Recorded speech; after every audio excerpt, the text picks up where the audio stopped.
ಆತ್ಮೀಯ H60 news ಅರ್ಥಾತ್ ತಿ ಸೀತಾರಾಮ್ ನ್ಯೂಸದ ವೀಕ್ಷಕರೇ, ನಾನು ನಿಮ್ಮವ ಎಂ ಆಯುಧ ಮಲ್ಲಪ್ಪ ಜೊತೆ ಅವರು. ತಾವು ಈಗ ಸುದ್ದಿಗಳ ಲೋಕಕ್ಕೆ ಎಂಟ್ರಿ ಹೊಡಿತಾ ಇದ್ದೀರಿ. ಈ ಸುದ್ದಿಗಳನ್ನು ಪ್ರತಿಯೊಂದು ನೋಡೋ ಜೊತೆಗೆ ನಿಮ್ಮ ಅಭಿಪ್ರಾಯಗಳನ್ನು ಹಂಚ್ತಾ ಇರಿ. ಯಾಕಂದರೆ ಈ ಸುದ್ದಿಗಳು ನಿಮಗಾಗಿ, ನಿಮ್ಮ ಬದುಕಿಗಾಗಿ, ನಿಮ್ಮ ವೈಚಾರಿಕೆಗಾಗಿ, ನಿಮ್ಮ ತಿಳುವಳಿಕೆಗಾಗಿಯೂ ನಿಮಗೂ ಗೊತ್ತು. ಜೊತೆಗೆ ನಮಗೂ ನಿಮ್ಮೊಂದಿಗೆ ಇದೊಂದು ಮಾತಾಡುವಂಥ ಜೊತೆಗೆ ಸುದ್ದಿಗಳನ್ನು ಬಿಡುವಂಥ ಕೆಲಸ. ಈ ಕೆಲಸದಲ್ಲಿ ನಾವು ನಿಮ್ಮೊಂದಿಗಿದ್ದೀವಿ ಅಂತ ಹೇಳ್ತಾ ನೋಡ್ತಾ ಇರಿ ಸುದ್ದಿಗಳನ್ನು. ಮನೆಯಿಂದ ಬರೋಕ್ಕೆ ಅಷ್ಟು ಚಳಿ ಇತ್ತು. ಸರ್ ದುರ್ಗ ಗೊತ್ತಲ್ಲ ಚಳಿ. ನಾನು ರಾತ್ರಿ ಮಕ್ಕಂಡಿರೋ ಟಿ ಶರ್ಟ್ನ ಹಂಗೆ ಜರ್ಕಿನ್ ಹಾಕಿ ಟಚ್ ಕೊಟ್ಟು ಬ್ರೇಕಿಂಗ್ ಕೊಡೋಕೆ ನನಗೆ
ಬೆಳಗಿನ ಜಾವ 2:45 ಗಂಟೆಗೆ ರಾಷ್ಟ್ರೀಯ ಹೆದ್ದಾರಿಯಲ್ಲಿ ಆಗಿರ್ತಕ್ಕಂಥ ಬಸ್ ದುರಂತದಲ್ಲಿ ಸುಮಾರು 9 ಜನ ಸಾವನ್ನಪ್ಪಿದ್ದು, 12 ಗಾಯಾಳುಗಳಿಗೆ ಹಿರಿಯೂರಿನಲ್ಲಿ ಮತ್ತು ಬೇರೆ ಕಡೆ ಚಿಕಿತ್ಸೆಯನ್ನು ಕೊಡ್ತಕ್ಕಂಥ ಕೆಲಸವನ್ನು ಮಾಡ್ತಾರೆ. 9 ಜನ ಏನು ಬೆಳಗಿನ ಜಾವ ನಿಧನರಾಗಿದ್ದಾರೆ. ಮೃತರ ಆತ್ಮಕ್ಕೆ ಭಗವಂತ ಚಿರಶಾಂತಿಯನ್ನು ನೀಡಲಿ ಅಂತ ಪ್ರಾರ್ಥಿಸ್ತೇನೆ. ಅವರ ಕುಟುಂಬ ವರ್ಗದವ್ರಿಗೆ, ಅವ್ರ ಬಂಧು ಬಳಗದವ್ರಿಗೆ ಆಗಿರ್ತಕ್ಕಂಥ ದುಃಖವನ್ನು ಭರಿಸುವಂಥ ಶಕ್ತಿಯನ್ನು ಭಗವಂತ ನೀಡಲಿ ಅಂತ ಪ್ರಾರ್ಥಿಸ್ತೇನೆ. ಎರಡನೇದಾಗಿ, ಬೆಳಗ್ಗೆನೇ ದೇಶದ ಪ್ರಧಾನಮಂತ್ರಿಗಳಾಗಿರ್ತಕ್ಕಂಥ ನರೇಂದ್ರ ಮೋದಿಜಿ ಮೃತರ ಕುಟುಂಬಗಳಿಗೆ 2 ಲಕ್ಷ ರೂಪಾಯಿ ಪರಿಹಾರ ಮತ್ತು ಗಾಯಾಳುಗಳಿಗೆ 50,000 ರೂಪಾಯಿ ಪರಿಹಾರವನ್ನು ಘೋಷಣೆ ಮಾಡಿದೆ. ಅದೇ ರೀತಿ ರಾಜ್ಯ ಸರ್ಕಾರವೂ ಮಾಡಬೇಕು. ರಾಜ್ಯ ಸರ್ಕಾರ ಪರಿಹಾರ ಘೋಷಣೆ ಮಾಡೋದ್ರ ಜೊತೆಯಲ್ಲಿ ಯಾರು ಗಾಯಾಳುಗಳಿದ್ದಾರೆ ಅವರಿಗೆ ಹೆಚ್ಚಿನ ಚಿಕಿತ್ಸೆಯನ್ನು ಕೊಡಿಸಲಿಕ್ಕೆ ಖರ್ಚು ವೆಚ್ಚವನ್ನು ಸಂಪೂರ್ಣ ರಾಜ್ಯ ಸರ್ಕಾರವೇ ಭರಿಸಬೇಕು ಅಂತೇಳಿ ಆಗ್ರಹ ಮಾಡ್ತೇವೆ.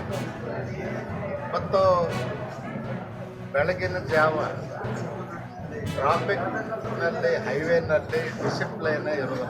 6 ಲೇನ್ ಇದೆ, ಬರ್ಲಿಕ್ಕೆ 3 ಲೇನ್ ಹೋಗ್ಲಿಕ್ಕೆ 3 ಯಾವ ಲೇನು ಬಸ್ಸಿಗೆ ರಿಸರ್ವ್ ಆಗಿದೆ, ಯಾವ ಲೇನು ಲಾರಿಗೆ ರಿಸರ್ವ್ ಆಗಿದೆ, ಯಾವ ಲೇನು ಕಾರುಗಳಿಗೆ ರಿಸರ್ವ್ ಆಗಿದೆ. ಅದೇ ಲೈನ್ನಲ್ಲಿ ಹೋದರೆ ಆಕ್ಸಿಡೆಂಟ್ಗಳು ಕಡಿಮೆ ಆಗ್ತಾಯಿದೆ. ಬಸ್ನವರು ಬೇಕಾಬಿಟ್ಟಿಯಾಗಿ ಓವರ್ಟೇಕ್ ಮಾಡೋದು, ಸ್ಪೀಡ್ನಲ್ಲಿ ವಾಹನಗಳನ್ನ ಚಾಲನೆ ಮಾಡ್ತಕ್ಕಂಥದ್ದು ಮತ್ತು ಬಸ್ಗಳಿಗೆ, ಲಾರಿಗಳಿಗೆ 75 ಕಿಲೋಮೀಟರ್ ಲಿಮಿಟ್ ಮಾಡಿದ್ದರಿಂದ ಸಣ್ಣ ಸಣ್ಣ ಕಾರ್ಗಳದೇನದಾವು 100 ಕಿಲೋಮೀಟರ್ ಅಂಥವ್ರಿಗೆ ಅಡ್ಡಿಯಾಗಿ ಜಾಸ್ತಿ ಆಗ್ತಾಯಿದೆ. ಅದಕ್ಕೆ ಸರ್ಕಾರ ಇದ್ರ ಬಗ್ಗೆ ಹೆಚ್ಚಿನ ಗಮನವನ್ನು ಹರಿಸಿ ಟ್ರಾಫಿಕ್ ವ್ಯವಸ್ಥೆಯಲ್ಲಿ ಸುಧಾರಣೆ ತರ್ತಕ್ಕಂಥದ್ದು. ಹಿಂದೆ ಒಂದು ಸಾರಿ ಟ್ರಾನ್ಸ್ಪೋರ್ಟ್ ಮಿನಿಸ್ಟ್ರು ಹೇಳಿದ್ರು,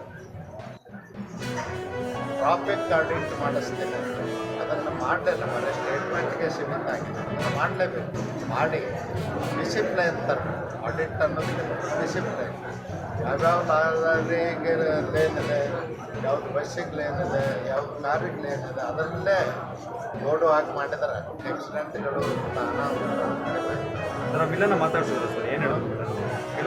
ಗಾಯಾಳು ಮಾತಾಡ್ತಾರೆ.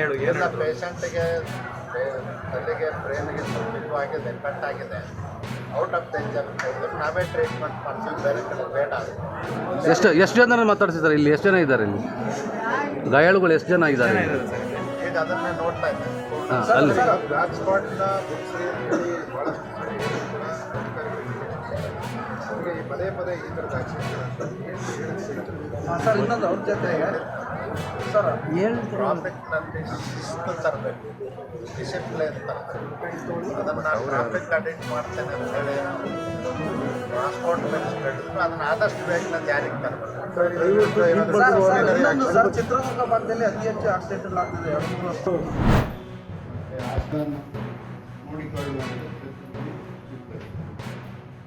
ಕಾರ್ಯಕ್ರಮ ಇಲ್ಲೇ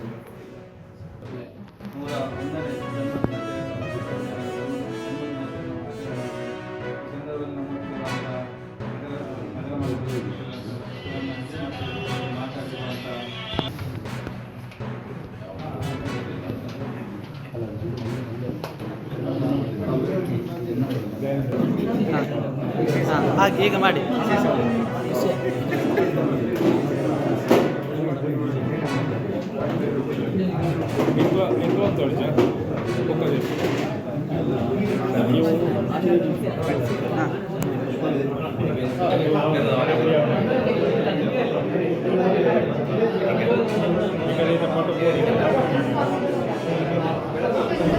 ನಮ್ಮ ತಂದೆಯವರ ಶಿವಗಣರಾಧನೆಯನ್ನು ಇದೇ 26ರಂದು ನಾವು ಎಲ್ಲರ ಹಿರಿಯರ ಒಂದು ಸಮ್ಮುಖದಲ್ಲಿ ಏನು ಸ್ವಾಮೀಜಿಯವರ ಮಾರ್ಗದರ್ಶನದಲ್ಲಿ ಇಲ್ಲೇ ಕಲ್ಲೇಶ್ವರ ರೈಸ್ ಇಂಡಸ್ಟ್ರೀಸ್ ಹಿಂಭಾಗದಲ್ಲಿ ಮಾಡಬೇಕು ಅಂತ ಏನು ಭಾಳ ವರ್ಷದ ಅವ್ರ ಕನಸಿತ್ತು.